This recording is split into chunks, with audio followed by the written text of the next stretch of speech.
Hi, everyone. We're back with another episode of Fertility Docs Uncensored. I'm one of your hosts, Dr. Abby Eblen from Nashville Fertility Center, and I'm joined by my fearless and flamboyant co-host, Dr. Susan Hudson from Texas Fertility Center, Hello. and Dr. Carrie Bedient from the Fertility Center of Las Vegas. Hey It's guys. great to talk to you guys. We've been apart for a little bit. You guys have gone on some interesting trips, and Susan, not that Carrie's trip to Oregon was not exciting. We want to hear about that too, but They Susan. don't. To our listeners, they don't really. They really want to go straight to Lithuania, which is where Susan went, which I totally understand, but I'm feeling completely and utterly unloved. We love you, Well, Gary. You know I that. just stayed at home in Nashville, Tennessee, so I didn't go anywhere. But so Susan, tell us something we don't know. Well, I know nothing about Lithuania. So tell me something I should know about Lithuania.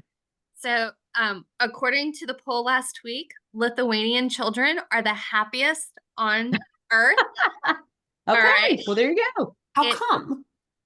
I don't know the reason why. I mean, I had a amazing time there. So just as a little background, my family left Lithuania during the second Russian invasion in World War II.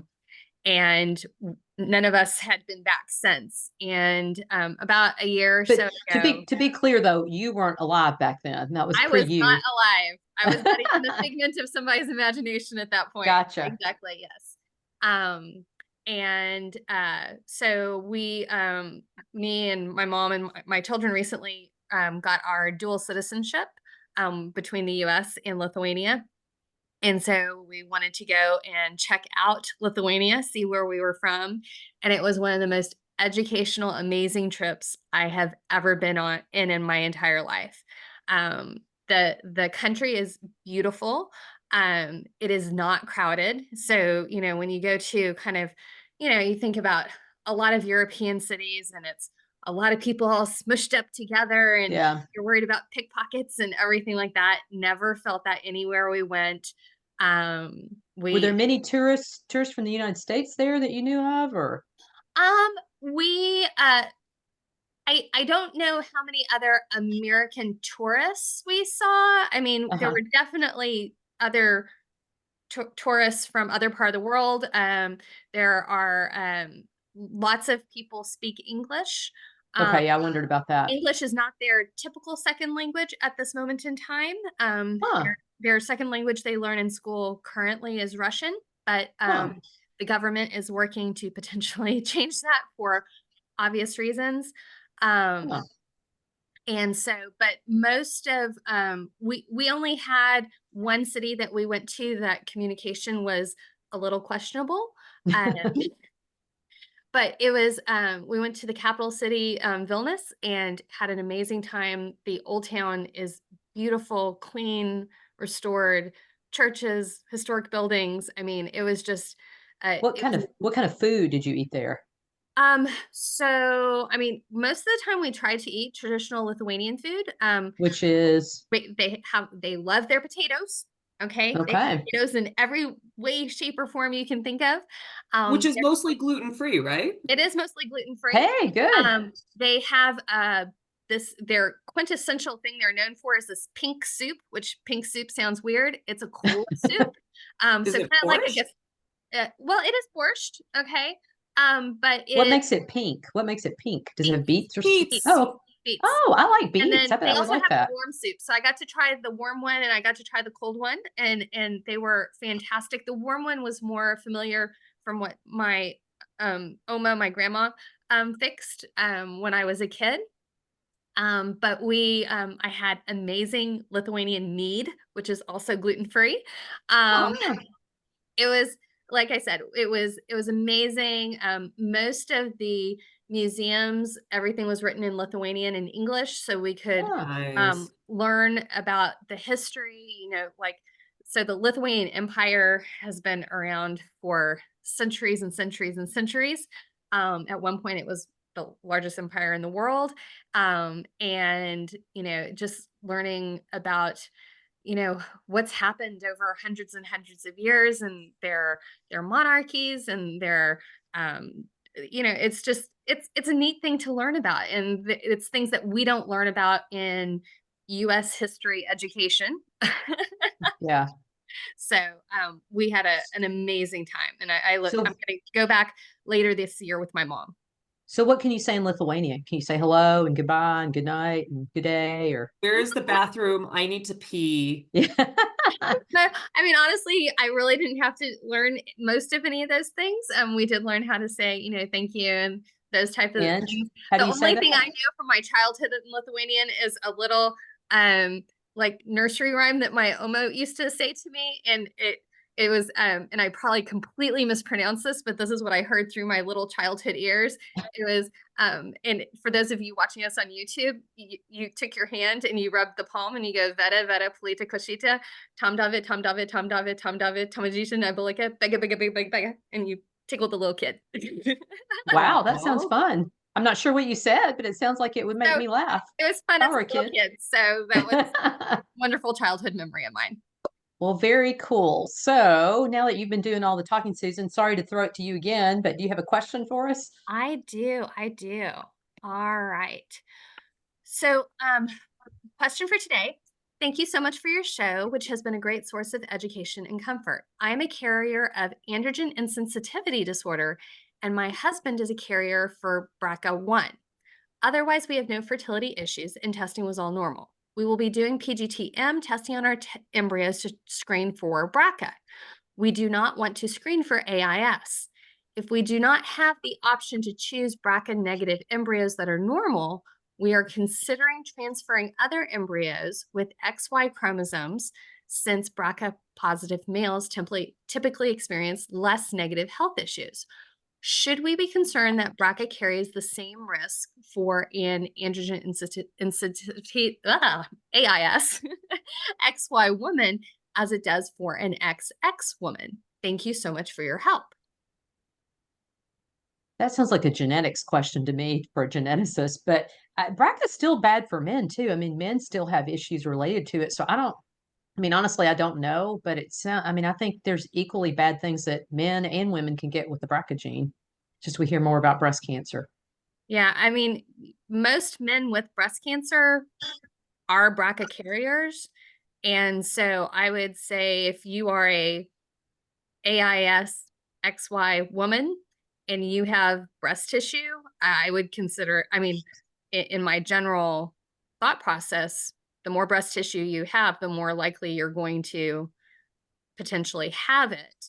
And then also, again, we're still worried about other BRCA related, issues. And one thing I would like to mention, and it's not really covered in this question, but know that for some reason, we tend to have harder times getting good quality eggs and embryos, or in this situation, since your partner is the BRCA carrier, but embryos that are BRCA positive tend to be a little more challenging to work with. So it's just something to be aware of. What do you think, Carrie? Um, I mean, I think if you're forced to make a decision, then oh man, this is sticky. Oh, these are such fun questions to think about. And by fun, I mean interesting, Mhm. not diverting. But I think from the BRCA and the cancer standpoint, I do think the males are probably better, but those are hard diagnoses to make, particularly when you're talking about breast cancer in a male. Part of the reason why this is on the top of my mind is one of my good friends is male and is a BRCA carrier, and he had a lump. And getting a mammogram on a man who has no breast tissue is like, you hear all of the stories of, oh my God, mammograms were awful, things like that. Well, they're not usually too bad for women, but for a man who literally has nothing, to image, it was really a lot harder. And he and his wife were, I mean, his wife was already making all the mental plans of, oh my God, what am I going to do if he has breast cancer and he's gone, just because it's diagnosed at more at later stages, it's progressive, all of those things. And so, I think if your family's pretty open and is having all these discussions, then you're probably safer taking the cancer risk and being just really upfront about the fertility part of it, of if your child has AIS, that they're going to need an egg donor and a gestational carrier and all of those things, so that they can factor that into their life. And That is a fascinating question that has so many layers. You should definitely make sure you've talked to at least one, if not a couple, genetic counselors, and potentially a couple REIs as well, because we're all going to walk away with a different thought about this that may be relevant in how you're making your decision. Not that it's going to change your decision, but more how it may affect what you do afterwards and how you talk to your child, how you counsel them, how you bring them up in terms of what information you're giving them from a very early point so that they know, okay, this is what I need to think about. And potentially doing the testing off the record so that if you do have a child affected by one of these things, particularly the BRCA, they have the opportunity to get life insurance and disability insurance and all of that well before they have any problems and before it's on their record so that they can't be denied. All right. So today we're going to talk about, and we've talked about this before, but it's been a while, questions that you may have before, during, and after egg freezing.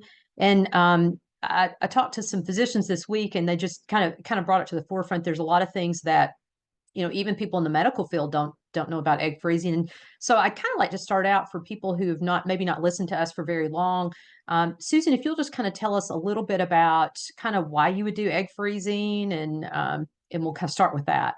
Yeah, so, egg freezing is really a method that has become available to allow women to delay using their eggs, but holding them in a certain time point, meaning however old you are when you decide to freeze your eggs is the age of your eggs. And with that comes the risk of potentially becoming pregnant, miscarriage, birth defects, all those types of things. So there's a lot of reasons people may decide to delay childbearing, whether it is they haven't found the partner of their choice, or they're wanting to focus on work or education, or they may have a health issue that they need to deal with. And either they need to get healthy from that, or the treatment of that health issue could have a bad effect on egg quality and quantity. So, Carrie, who's a good candidate for this, and at what age should somebody think about freezing their eggs? So the earlier you think about it, the better, just so it's on your radar screen. Because what I find is that most patients who come to see me, especially if it's at the very beginning of their consideration of this, they don't actually do it for a little while because they need to think about it. They need to financially prepare for it. They need to mentally prepare for it and with their jobs and logistics and all of that. And so the sooner you start thinking about it, the sooner you can get the information that's relevant to you about, okay, am I going to have to take time off work based on what my job is? Do I need to have somebody come in town or take time off with me to help drive me to and from my retrieval appointments, those types of things.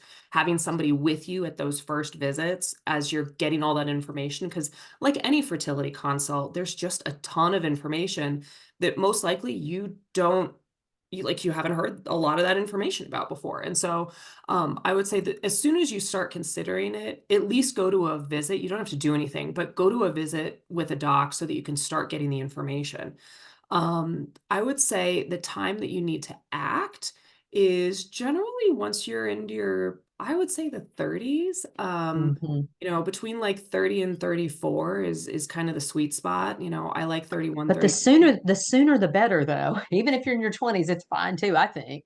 Yeah. Yeah. I mean, I don't think I have ever turned somebody down who's in their mid-20s because I see it a lot in professional students where they're going to be a doctor or a lawyer or an Mhm. engineer or whatever, and Yep. they know that their career is going to be really intense for the next 10, 15 years, and they want to have a family, and so they're planning for it. And so, if you've got the time and the ability when you're 25, do it when you're 25. I mean, you're probably someone we would pick to be an egg donor. And so take advantage of that for yourself.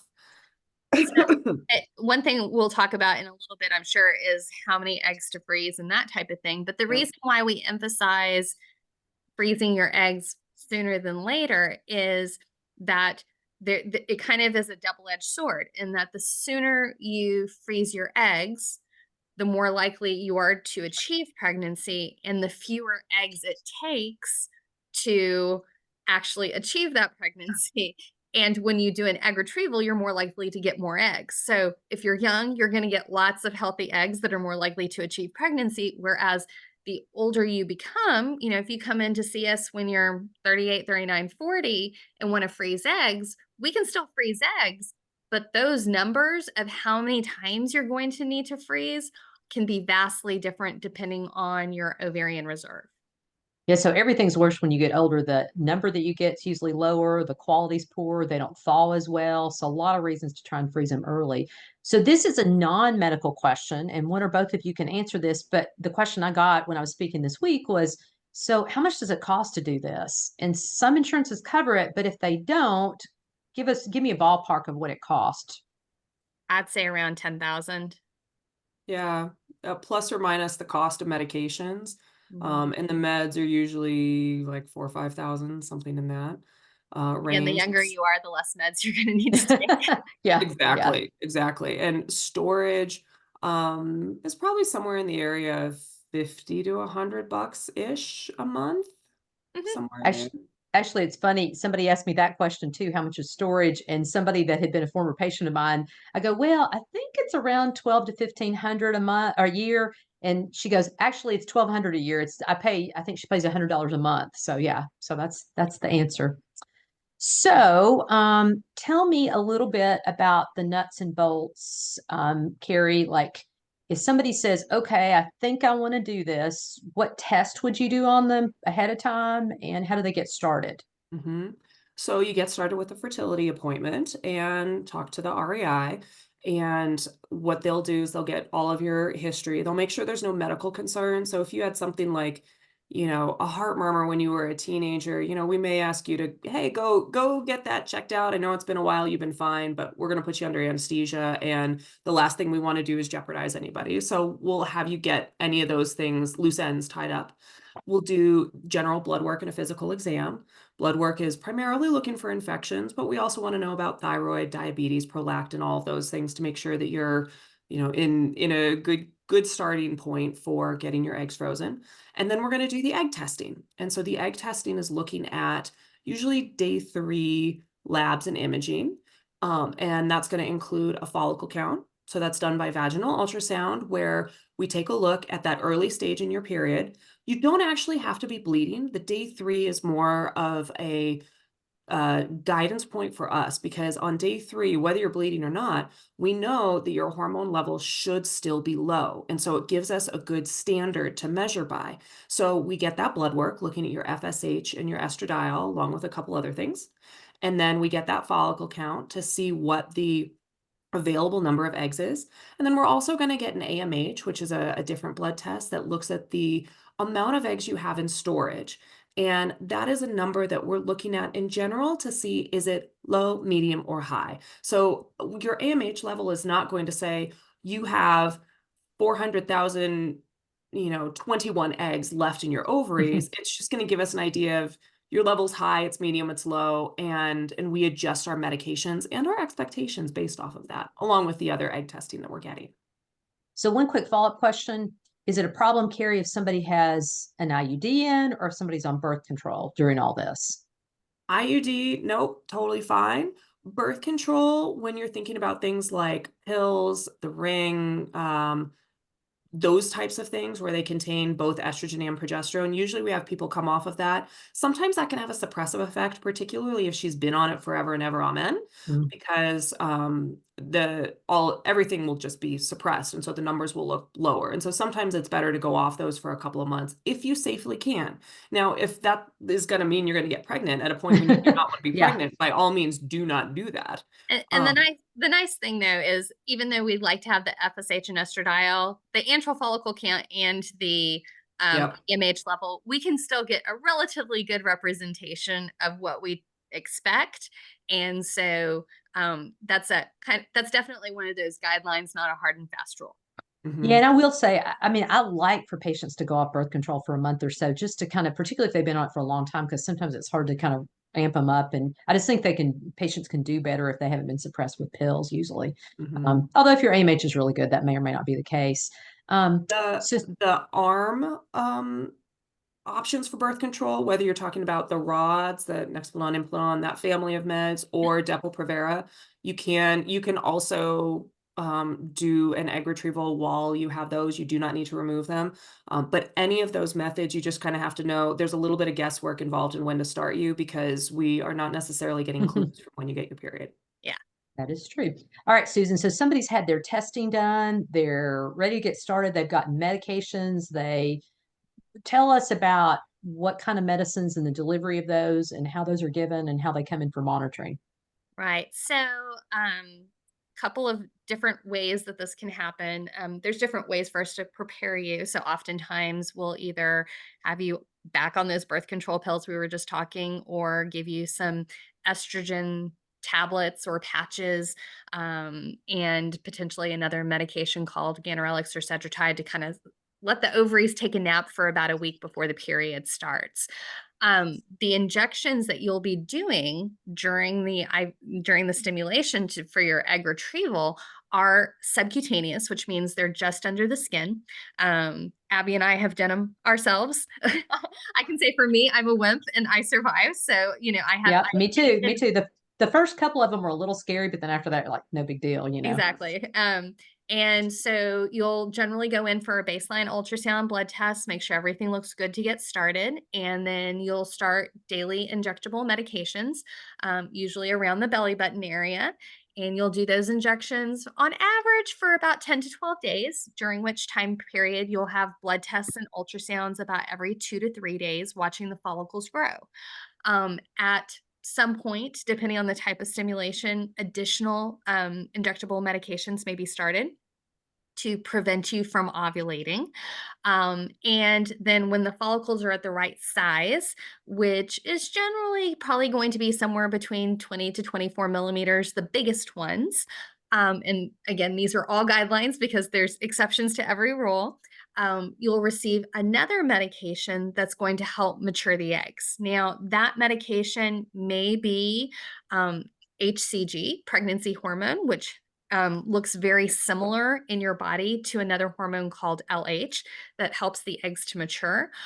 Or we may do what's called a lupron or leuprolide trigger, which essentially makes your brain produce that LH to help make everything mature. And then somewhere between 34 to 36 hours later, you'll go in for your egg retrieval. You will need a driver that day, not Uber or Lyft Yes. or Bolt. We legally can't let you leave with an Uber driver. No rideshare services that morning. Nor do we want you to. Yeah, you never put your girlfriend in a car when she's totally drunk with an Uber or Lyft driver. And the same thing applies after anesthesia. Exactly. Spoken very well by somebody from Las Vegas. So one other thing, go ahead, Susan. So you go in for your egg retrieval, which will typically be in the morning. Nothing to eat or drink after midnight. That includes gum, candy. You can brush your teeth, swish and spit, all that kind of good stuff, but don't swallow anything. And then you'll get a little IV that's going to make you sleepy and not remember anything, but you're generally breathing on your own. And then we use an internal ultrasound, this time with a needle on it, to go from the vagina into the ovary, draw the fluid out of the follicles, and in that fluid are your eggs. So one thing I was going to say, because most of the women we're talking to are professionals. You guys work, and the question always arises, well, how does this work if I have to come in? Is it scheduled? The tricky part about this is you're in the office probably 4 to 5 times over a 10 or 12 day window, sometimes even 14 days. And unfortunately, sometimes you don't have more than a 24-hour notice that you're going to have to be back in the following morning. And so it gets really tough if you're a professional and you have appointments scheduled or you have patients scheduled. And so a lot of times, or if you're a teacher and you have children in a classroom, you can't just walk out and go to your monitoring visits. So sometimes I find that my patients have to take that week off from work just so that they can be more flexible and be able to come and go kind of periodically. I think that's a real challenge for young women who work. The other thing that people often ask is, are these medicines going to make me crazy? Am I going to be able to work when I'm on these crazy medicines? And me personally, I felt pretty good when I was on the medicines. I think most people do. I was joking, say you may cry more often in a Hallmark commercial, but I don't think it's going to be anything that's going to make you like. Really, it's if you withdraw estrogen that people get kind of crabby and feel bad. If you have a lot of estrogen, you're feeling pretty good. Yeah. I mean, you do feel bloated, and that's a little bit of a change, but most people can work just fine.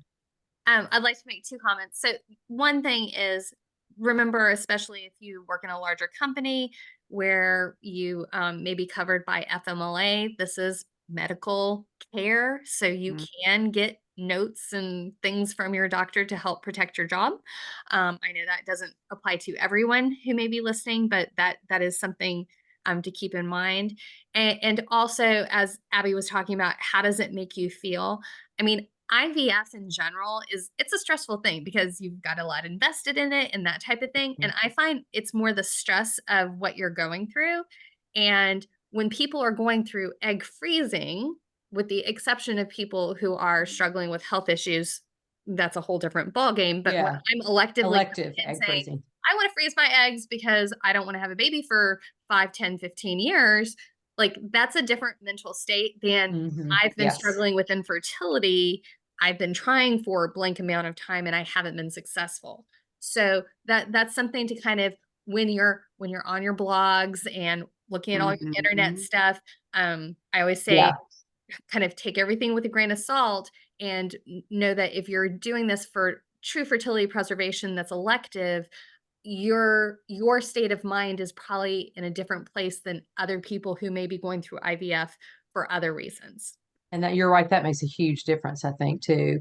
So, Carrie, once the patient gets to the recovery room, what happens after that? So I have two extra things to add from what we had just talked about before we move on to what happens next. One is that you don't necessarily need to take a week off. A lot of clinics open very early at 6:30 in the morning, so people can get in and out before their day starts. Like I know we start usually around 6 so that people can get in and out. And so that can sometimes make things a little bit more user friendly. And then the other thing is about the mood swings. The what I always tell my patients, and granted, yep, I'm from Vegas, is the hormones reveal or exacerbate what your underlying temperament is. So just like when you've had a few too many drinks, you become more you. I kind of feel like the hormones do that too. So the people who are really anxious, they run more anxious. The people who are generally laid back, they're still laid back. And so talking about what happens after the fact. Once you finish your retrieval, you go to the recovery room and we make sure you're feeling okay. Your person drives you home and you want to have somebody who checks in on you throughout the day, doesn't just drop you at the door and leave. Not that there's really anything major bad negative that can happen, but you're probably going to be uncomfortable. It's nice to have somebody who's poking you saying, take your ibuprofen. Don't Here's your be sandwich for lunch or your Here's your sandwich for lunch, here's some water, like dinner. those Yeah. types of things. But afterwards, we do have you restrict both gym and sex as you're going through this process. So from the time you start your medications until you get your next period, none of those things. Walking is totally fine. Nobody really cares if you have an orgasm. We just don't want anything that is going to potentially Shake things tick up. off yeah, Yeah. tick off your ovaries because they're big and we don't want them to twist and we don't want them to bleed. And so we don't want you doing a really vigorous workout in the gym. We don't want you going hiking in a rocky terrain. We don't want you having great sex that you may be actively moving around in because we don't want to see you for the complications can come from that. I'm gonna They interrupt real happen quick. pretty rarely, but I'm gonna interrupt real quick. So just to give perspective, most people's ovaries are about 2 to 3, maybe 4 centimeters big. And A really, lime. and when you are going through your egg retrieval at the time that you're going for your actual procedure, 1 or 2 of your follicles are going to be the size that your ovary started. Okay. And so when you're like, oh my goodness, it feels like I have, oranges or grapefruits in my pelvis, like everything just doesn't fit right and my jeans don't fit and, all those types of things, that is normal. Okay. But when we're talking about something, it's gotten bigger and then your ovaries are, they're relatively kind of free moving in your pelvis unless you've had pelvic adhesive disease from something. And so the bigger they are, the more likely they can twist. And when they twist, they can cut off blood supply, which can cause a surgical emergency. And that's what Carrie is wanting us to all prevent because we don't want one to ideally have to be doing surgery in the middle of the night. And number two, we don't want you to lose an ovary. And mhm. my piece of advice from personal experience is I always say, I mean, yeah, can you go back to work the next day? You probably can, but do you feel like it? Probably not. I know I didn't feel like it. And, I always joke and say, because a lot of times people will go to work the next day and they'll be like, they'll call and they say, something's not right. I don't feel good. And I always say, if you go back to work the day after your egg retrieval, it's like walking around with size 8 feet and size 5 shoes all day long. Your feet kill you by the end of it. And your abdomen just is not used to having ovaries rubbing up against it all day. And so it just doesn't feel good. So if you can, and maybe not everybody can do this, but it would be really nice just to take the day off and just take it easy and give yourself a break for 24 hours and then go back to work the next day. At least that's my piece of advice. So moving right along, Susan, the big question is, how many eggs do I freeze if I'm going to do an egg retrieval? That's kind of the loaded question. It is a loaded question. So I'm going to give like an overview. And as I know, Carrie has this pulled up on her computer screen because that's what she does. I have no idea what you're talking about. I was thinking the same thing. Because Carrie always pulls up stuff on her computer screen when we start talking about numbers. So what I'm going to say is the younger you are, the fewer eggs you need to cryopreserve to yield a child. And there's some statistics out there on some recent studies that kind of show, what will give you a 50, maybe 60 or 70% chance of having a child in the future. The important thing to understand, though, is no number of eggs is going to be 100. A guarantee. That's right. Okay. Yes. Good point. And so that's probably one of the most important things to understand. And I always say for people to take one egg retrieval at a time, because sometimes we can go, we may look at your ovarian reserve and look at your age and be like, well, based on this, we think we're going to get about this many eggs. And then, so we may need one retrieval, maybe two or three. Until we do that egg retrieval, there are things we don't know about your body. Even though we've got great testing, it is not perfect. And sometimes we get more, and unfortunately, sometimes we get less. So no matter how much we're trying to prognosticate, like how many eggs you're going to get in a single retrieval, I always recommend after you do that first egg retrieval, you make an appointment with your REI to sit down and say, okay, these are my goals. I ideally want to have 1, 2, 3, 4 children, or plus, and this is what we have. This is the quality that your eggs looked. The embryologist made comments about, didn't make any comments because they were fine, or we had debris and fragmentation, these types of things that are going to make us more concerned that even maybe we have quantity, but we may not have quality. All right, Carrie, what'd you find looking on the computer? Did you find the Omni calculator? So this is actually a set of data that I don't have to pick up because I do a lecture on this every year. And so based on the data that I pulled last year, because it's a late summer lecture, for patients who are doing elective egg freezing, in order to have a 75% chance of a live birth, at age 34, you need 10 eggs. At age 37, you need 20. And at age like 41, 42, you need about 60. And so to look at the general numbers that somebody has, we're hoping that somebody in her early 30s is going to have somewhere between 10 and 20 eggs when we get them out. Now, there will be some people who have considerably more than that, and there will be some people who have considerably less. And so those are kind of the numbers that we're looking at. When you're looking at someone who is doing egg freezing for a non-elective reason, like she's going through cancer treatment, for example, or is just about to start, they tend to have much lower success rates because they're only going to be able to go through one retrieval a lot of the time due to the constriction, like the restrictions that their other treatment is putting on them.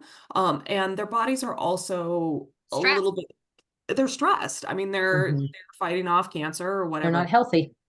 And so, so those are kind of the numbers just off the top of your head. Most of us, when we're counseling, will say, go for the higher number of eggs that you can reasonably get. So if we're on the fence between 1 to 2 retrievals after the first one, and you can reasonably do a second one, do the second one, because it's like an insurance policy of you may never need these, But if you do, it's nice to have more than what you need, because if you happen to be one of those people who has a lower egg quality, or your future partner has poor sperm, then it's really nice, or if some genetic problem is found, it's really nice to be able to have more to work with, because some of these things we will not know at the time that we're going through egg freezing. And you can have beautiful eggs that don't make embryos, and you can have really ugly looking eggs that make great embryos. And there's only so much you can tell by looking at them. And so as AI becomes more and more of a thing, we're probably going to get a little bit more ability to see in the future, but we're a long ways from that right now, Mhm. really truly knowing what we can say. So, Okay, Susan, I'm going to give you a scenario here, and you both can chime in. So you have a patient who shows back up in your practice. She's 40, 41, 40, 41, somewhere in that range. And she froze eggs 5 or 6 years ago, and she's now married. She's partnered. She has a partner. They want to create embryos, and they say, "Well, what should I do? Should I thaw my embryos that I have frozen with you, or should we just try on our own?" If it's, she has a male partner. What would you say to that? So I would ask some more questions. Okay. Most And your question? importantly, most importantly, of how many children are you wanting to have? Okay. Okay. Um, and then we would talk about the process of, we would want to do testing on both of them at this point in time to see, is it even worth a shot at that point? There's a lot of women at 40, 41 that still have reassuring testing. And there's other people who don't. Okay. And then talking about the financial implications of trying to get pregnant either on their own or with help using their eggs. Sometimes, if people are wanting to definitely use the eggs that they've invested in previously, we can go through, create embryos, see how many we have. If they don't have a lot from their initial egg retrieval and they're wanting to have multiple children, oftentimes we'll do like another egg retrieval, and then we thaw those eggs at the same time as we're dealing with the fresh eggs, because Mhm. then you can combine some of your embryology fees, which can be half of what you pay for IVF, and be Mhm. able to get more potential embryos with a smaller amount of embryology investment. So it's a great question. It's kind of complicated, but again, A lot of layers. there's a lot of layers, but I think a lot of it has to do with, how much they're wanting to use their eggs that they've already invested in. I've had some people who are like, I don't want to use those at all right now. I want to focus on right now and then maybe use Yeah. those down the road if I need to. And then there's other people who are like, I'm 41. I don't want to take the risk of birth defect, miscarriage, that type of thing. I have somebody who's 41, 42. I want to use those eggs from 5, 10 years ago. And the important thing is there's not a right or wrong answer. It's making sure you understand what your options are and what's going to be the best plan for you and your partner. So, Carrie, medically, if you're just looking at the medical aspect of it, why or why not would you use those frozen eggs as opposed to a woman at 41 or 42 trying to get pregnant on her own? at 41 or 42, your natural success rates are going to be considerably lower. No matter how healthy you are, the quality and quantity of those eggs has decreased. And so, in addition to becoming more difficult to get pregnant, you also have a much higher likelihood of having an abnormal pregnancy where the chromosomes have not lined up the way that they should, and you've got too many or too few. And so there are some women who say, look, I know we can't prevent miscarriages completely, but I would like to decrease that as much as possible. And in that case, having the eggs already out and using those frozen eggs to make embryos that you can then do PGTA testing on makes it less likely that you will have a negative pregnancy test or a loss that you could have avoided. So there's some things you can't avoid at all, but the big ones like Down syndrome, for example, you can avoid. The other medical reason is that for the chromosomal abnormalities that are associated with live births, so think an extra chromosome 21, 13, 18, some of these other abnormalities, missing a chromosome X, there are some women who say, look, I really am not in a position where I can have a special needs kid. Mm-hmm. And so I want to avoid that as much as possible. But also, I would never have a termination of pregnancy. Or depending on where you live, I can't have a termination of pregnancy. And so they decide, okay, I want to use these frozen eggs because I want to decrease those risks overall because I'm getting eggs from when I was 33 instead of 41. And I want to be able to do the genetic testing so that I don't ever have to put back an embryo that is very obviously either not going to make it or result in, a special needs kid that they have to provide extra care for that they may not feel able to do so. So that's going to vary across all patients and all couples. But those are some of the medical reasons where, we decide to use them. So, Susan, the age-old question, how long can the eggs be frozen? Indefinitely. There's no freeze burn. Which is crazy. That is crazy So, to believe. yeah. So once your eggs are cryopreserved, it doesn't really matter if they're cryopreserved or frozen for 1 day or 10 or 20 years. But it's amazing what we can accomplish. So it's really nice. And last question, Carrie, if somebody comes back to you or comes to you initially to freeze eggs and they're with their lifelong partner, their fiance, their husband, should they freeze eggs or should they think about doing something else? Think about doing something else. Think about those embryos. Now, people oftentimes have strong opinions and gut feelings and gut inclinations when it comes to this. And so the way that I counsel my patients is I always tell them, look, I don't know anything. I haven't seen anybody out on a date with somebody they shouldn't be on.